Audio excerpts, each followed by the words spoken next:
Assalamualaikum warahmatullahi wabarakatuh. Halo semuanya, perkenalkan nama saya Vera Feriska Julianti dari program studi Reka Medis dan Informasi Kesehatan. Pada kesempatan kali ini, saya akan membahas tentang anatomi fisiologi sistem pernafasan. Simak videonya ya teman-teman. Pada kali ini, saya akan menjelaskan terlebih dahulu tentang apa itu sistem pernafasan. Sistem pernafasan adalah sistem tubuh yang bertanggung jawab untuk mengambil oksigen dan mengeluarkan karbon dioksida. Mengapa penting? Oksigen sangat penting karena dipakai sel tubuh untuk mengubah zat makanan menjadi energi agar kita bisa hidup, bergerak, dan berpikir. Jadi, sistem pernafasan membantu tubuh mendapatkan oksigen yang dibutuhkan dan membuang karbon dioksida sebagai hasil sisa metabolisme. Selanjutnya kita dapat melihat beberapa fungsi utama dari sistem pernafasan. Yang pertama, sistem pernafasan berfungsi untuk mengambil oksigen atau O2 dari udara dan menyalurkan ke sel-sel tubuh. Nah, si oksigen nantinya digunakan oleh sel untuk membantu menghasilkan energi. Yang kedua, sistem pernafasan berfungsi untuk membuang karbon dioksida atau CO2 sebagai sisa metabolisme. Karbon dioksida ini merupakan zat sisa yang harus dikeluarkan dari tubuh. Jadi ketika kita menghembuskan nafas, kita juga mengeluarkan karbon dioksida. Yang ketiga, sistem pernafasan membantu mengatur suhu udara yang masuk ke dalam tubuh. Jadi, udara yang kita hirup akan disesuaikan terlebih dahulu gitu teman-teman. Jadi sebelum masuk lebih jauh ke saluran pernafasan. Yang keempat, sistem pernafasan membantu menyaring kuman dan debu dari udara yang masuk. Jadi proses penyaringan ini dibantu gitu oleh bagian-bagian seperti rambut, hidung, dan lendir pada saluran pernafasan.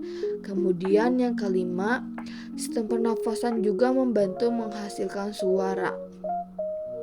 Jadi udara yang keluar dari paru-paru melewati laring terus membantu menggetarkan pita suara sehingga kita dapat berbicara. Selanjutnya kita masuk ke bagian organ-organ yang terdapat pada sistem pernafasan. Pada gambar ini dapat kita lihat beberapa organ yang berperan dalam proses pernafasan, mulai dari hidung sampai diafragma. Yang pertama adalah hidung. Hidung merupakan pintu masuk utama udara dari luar ke dalam tubuh.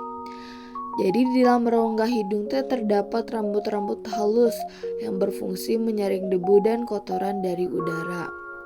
Selain itu, terdapat selaput lendir yang membantu menyesuaikan suhu dan kelembapan udara sebelum udara masuk lebih jauh ke saluran pernafasan. Selanjutnya adalah faring atau tenggorokan. Faring merupakan saluran yang terletak di belakang rongga hidung dan mulut. Faring juga menjadi jalur persimpangan untuk udara dan makanan dalam sistem pernafasan. Faring juga berfungsi meneruskan udara dari hidung menuju ke laring. Kemudian ada laring atau kotak suara. Laring merupakan saluran yang menghubungkan faring dengan trankea. Di dalam laring terdapat pita suara yang bergetar ketika kita berbicara sehingga menghasilkan suara. Laring juga memiliki epiglottis yang berfungsi membantu mencegah makanan masuk ke saluran pernafasan ketika kita menelan. Selanjutnya adalah trakea atau batang tenggorokan. Teman-teman bisa lihat ya dari gambarnya, trakea itu berbentuk seperti pipa. Kemudian memiliki cincin tulang rawan yang membantu menjaga saluran tetap terbuka. Kemudian bagian dalam trakea juga dilapisi rambut getar halus yang membantu menyaring sisa kotoran. Trakea juga berfungsi mengalir udara dari laring menuju ke bronkus. Setelah trakea, udara masuk ke bronkus.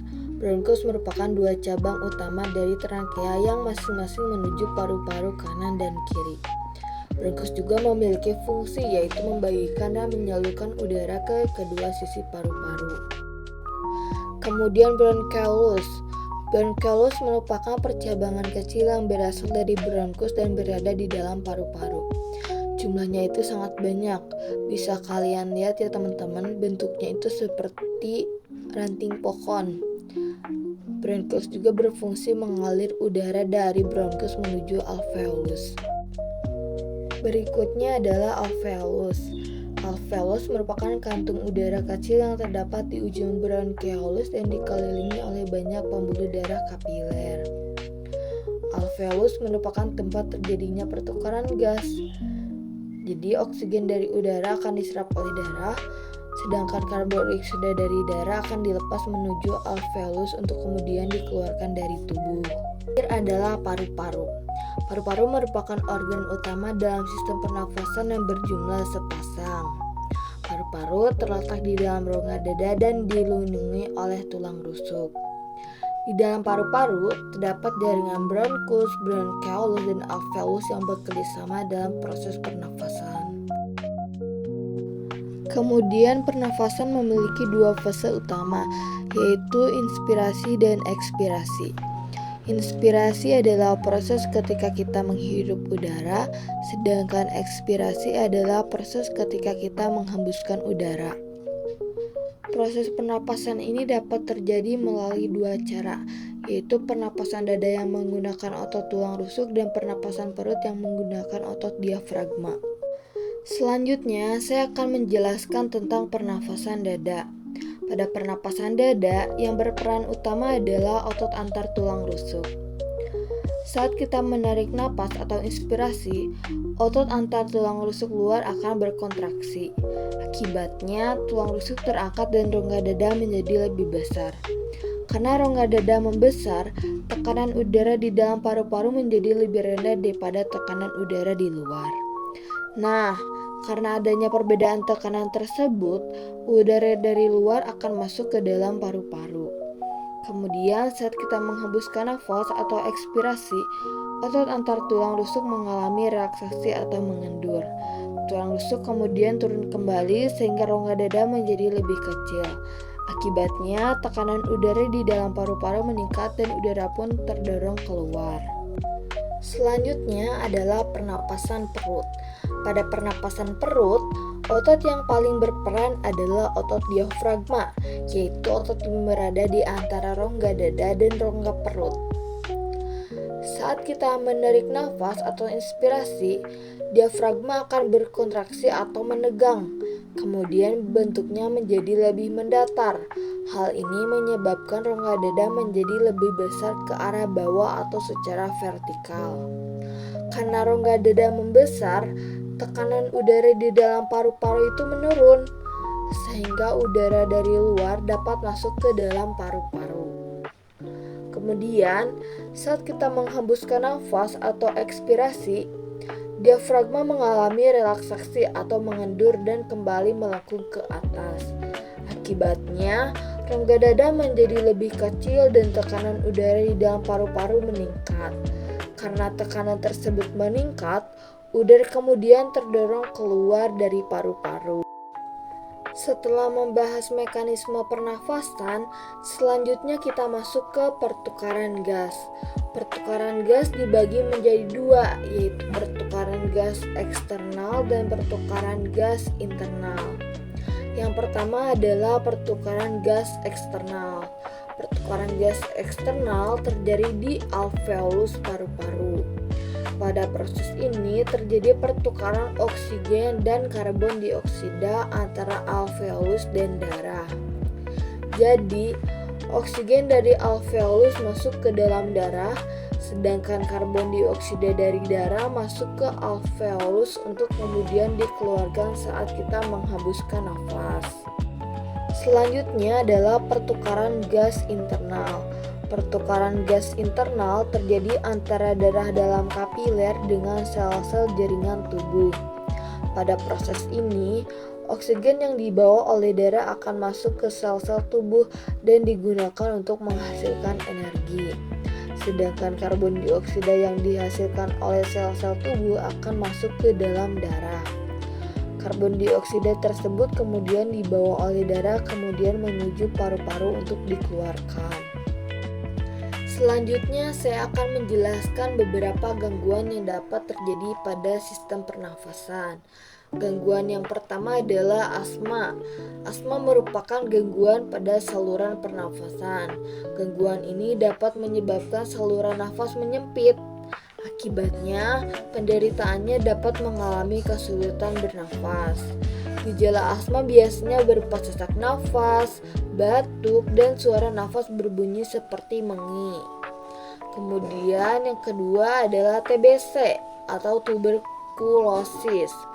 TBC merupakan penyakit yang disebabkan oleh infeksi bakteri.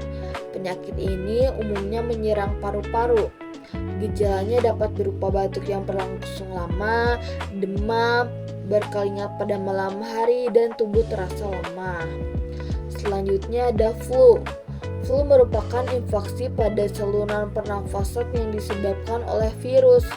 Gejalanya biasanya berupa pilek, batuk, sakit tenggorokan, demam, dan tubuh merasa kurang nyaman. Flu juga dapat menular melalui percikan dari saluran pernafasan. Kemudian yang terakhir adalah kanker paru-paru. Kanker paru-paru terjadi ketika sel-sel di dalam paru-paru tumbuh secara tidak terkendali. Salah satu faktor risiko yang paling dikenal adalah kebiasaan merokok. Namun, selain merokok terdapat juga faktor risiko lainnya. Setelah mengetahui beberapa gangguan pada sistem pernapasan, tentunya kita juga perlu mengetahui cara menjaga kesehatan sistem pernapasan. Ada beberapa kebiasaan sederhana yang bisa kita lakukan dalam kehidupan sehari-hari. Yang pertama, hindari merokok dan asap rokok. Asap rokok mengandung berbagai zat berbahaya. Zat tersebut dapat mengganggu kesehatan saluran pernafasan dan paru-paru. Oleh karena itu, sebaiknya kita tidak merokok dan juga menghindari paparan asap rokok. Yang kedua, rajin berolahraga. Olahraga secara rutin dapat membantu menjaga kebugaran tubuh. Selain itu, olahraga juga dapat mendukung fungsi paru-paru. Kita tidak harus melakukan olahraga yang berat. Kita bisa memulainya dari aktivitas sederhana seperti berjalan kaki atau melakukan peregangan. Yang ketiga, hindari polusi udara. Udara yang tercemar oleh debu, asap kendaraan, dan asap lainnya dapat mengganggu saluran pernafasan. Jadi, sebisa mungkin kita menghindari lingkungan dengan polusi udara yang tinggi. Jika diperlukan, kita juga bisa menggunakan perlindungan seperti masker. Yang keempat, konsumsi makanan sehat. Makanan yang bergizi dapat membantu menjaga kesehatan dan daya tahan tubuh. Kita bisa mengkonsumsi makanan yang seimbang, contohnya seperti sayur, buah, dan sumber protein lainnya. Nah, setelah membahas semua bagian tadi, kita bisa memahami bahwa sistem pernafasan mempunyai peran yang sangat penting bagi tubuh. Sistem ini bukan hanya berfungsi untuk mengambil oksigen dan membuang karbon dioksida, tetapi juga membantu menyaring udara, mengatur kondisi udara yang masuk, dan membantu kita menghasilkan suara. Kita juga sudah membahas organ-organ yang terlibat, mulai dari hidung, faring, laring, trankea, bronkus, bronkeolus, alveolus, sampai paru-paru.